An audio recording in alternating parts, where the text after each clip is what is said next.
नागपूरच्या तहसील पोलीस ठाण्याच्या हद्दीत सावत्र आईच्या विरोधात गंभीर आरोप करण्यात आले आहेत. 17 वर्षाच्या सावत्र मुलाने मानसिक आणि शारीरिक छळासह लैंगिक अत्याचाराचा प्रयत्न झाल्याची तक्रार केली आहे. या प्रकरणाची गंभीरता लक्षात घेऊन पोलिसांनी संबंधित कलमानुसार गुन्हा दाखल केला आहे आणि पुढील तपास सुरू केला आहे. पीडित मुलगा BAच्या पहिल्या वर्षात शिक्षण घेत आहे. त्याच्या आईच्या निधनानंतर वडिलांनी दुसरं लग्न केलं होतं. मात्र काही महिन्यातच वडिलांचाही मृत्यू झाला.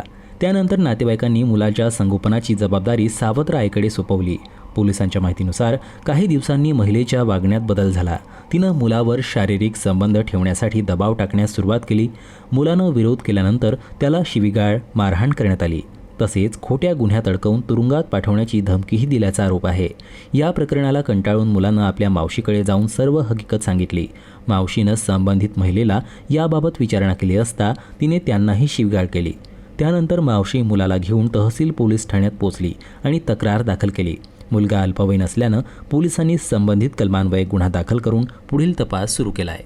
त्यातील फिर्यादी महिलेने अशी तक्रार दिलेली आहे की त्यांच्या जाऊचा मुलगा जो 17 वर्षाचा अल्पवयीन मुलगा आहे त्याला त्याची सावत्र आई सारखे टॉर्चर करत असते, त्रास देत असते आणि अनैतिक संबंधासाठी आग्रह करत असते अशी ती तक्रार दिल्याने चाइल्डलाईनचे जे कार्यकर्ते होते ते त्यांच्यासोबत आले होते. त्यांच्या तक्रारीवर सदरचा गुन्हा दाखल करण्यात आलेला आहे.